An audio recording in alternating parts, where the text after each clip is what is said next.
Baik, Assalamualaikum. Salam sejahtera, salam GBN, salam Malaysia dan salam kuasa ketiga. Jadi jika audio saya jelas, boleh message dan maklumkan kepada saya. Jadi hari ini saya nak cerita berkenaan dengan manifesto PH. Ya.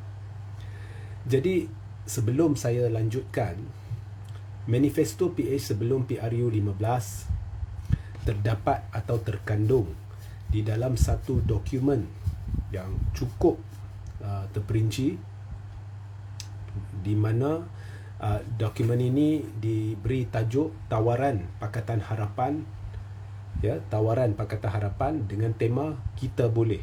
Jadi saya rasa PRU 15 tak lama dulu anda pun tahulah dokumen ini.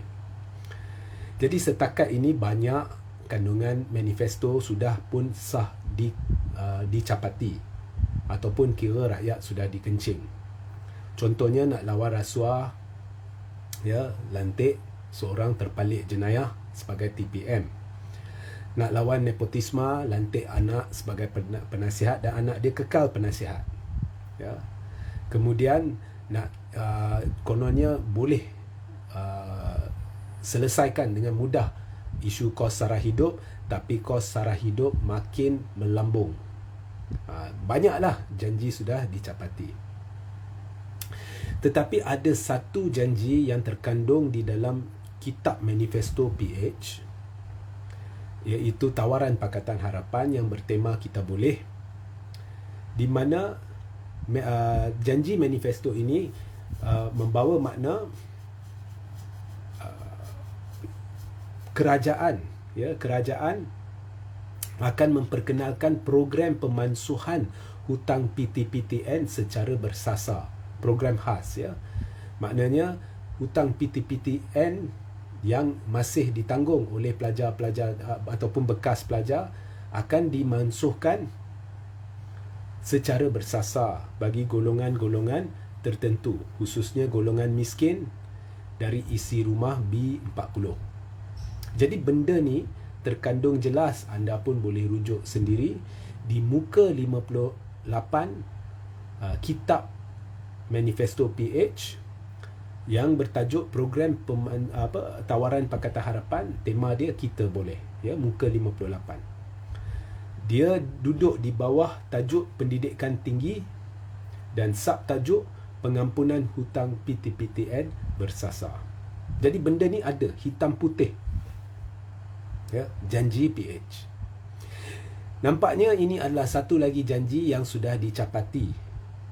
Malah Rafizi Ramli berdiri di Parlimen, ya, Dewan Rakyat yang Mulia, dan menuduh pembangkang menipu apabila pembangkang membangkitkan janji PH untuk mansuh PTPTN. Ya.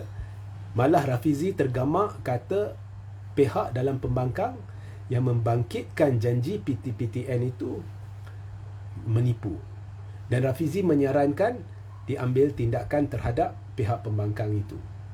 Maknanya Rafizi tidak membaca buku manifesto PH.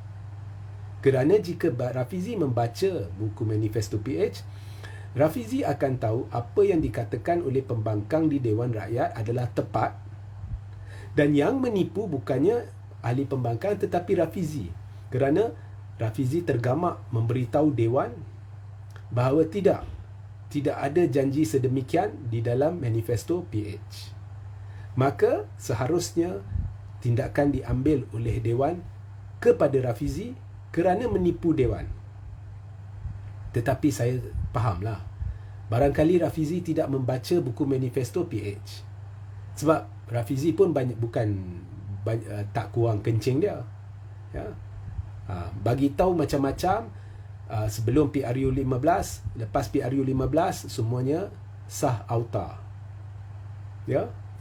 Sebelum PRU 15 kata nak cari sampai lubang cacing mereka yang terlibat dalam skandal NCS, dibongkarkan dokumen-dokumen berhubung LCS yang menunjukkan dengan jelas ianya berlaku di bawah kepimpinan Zaid Hamidi sebagai Menteri Pertahanan.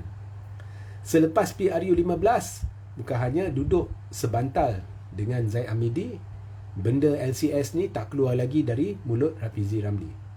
Katanya nak ambil tindakan terhadap Azam Baki, nak cari Azam Baki. Sekarang ni Azam Baki sudah jadi seperti sekutu PH. Membantu. Siasat sini, siasat sana, semuanya tunggang langgang. Hari ini 600 bilion, besok 530 bilion, lusa 95 bilion, lepas itu nilai berubah-ubah walaupun Anwar dakwa ada file. Jadi tak hairanlah Rafizi ni boleh berdiri dan menipu di Dewan, barangkali sebab tak baca buku manifesto. Kononnya tidak ada janji pemansuhan PTPTN, sedangkan janji itu jelas terkandung di dalam dokumen yang bertajuk Kita Boleh. Pada muka 58 disebut dengan jelas di bawah tajuk pendidikan tinggi. Dan seperkara lagi, saya terbaca juga Menteri Pengajian Tinggi Datuk Seri Muhammad Khalid Nordin. Jadi Datuk Seri Muhammad Khalid Nordin ni dari mana? Dari UMNO. Dia berkata rakyat perlu terima hakikat pelaksanaan untuk memansuhkan hutang PTPTN tidak selari dengan keupayaan kerajaan buat masa ni.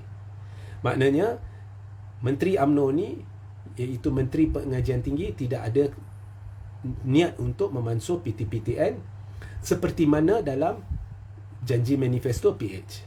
Jadi bagaimana kalau Menteri PH ni, Menteri Barisan Nasional ni atau UMNO ni tidak mahu ikut manifesto PH, sedangkan PH adalah peneraju kerajaan gandingan BN dengan PH. Jadi mengapa terima jawatan itu? Sedangkan Perdana Menteri dari PH. Lebih baik jangan ambil jawatan itu sedangkan anda tahu anda tidak boleh memenuhi manifesto. Dan adakah PH akan berdiam diri apabila seorang Menteri UMNO tidak ingin menurut manifesto janji PH kepada rakyat? Ini anda perlu tanya Rafizi Ramli dan Anwar Ibrahim. Sehingga kita berjumpa di lain masa. Assalamualaikum, salam sejahtera, salam GBN, salam Malaysia dan salam kuasa ketiga.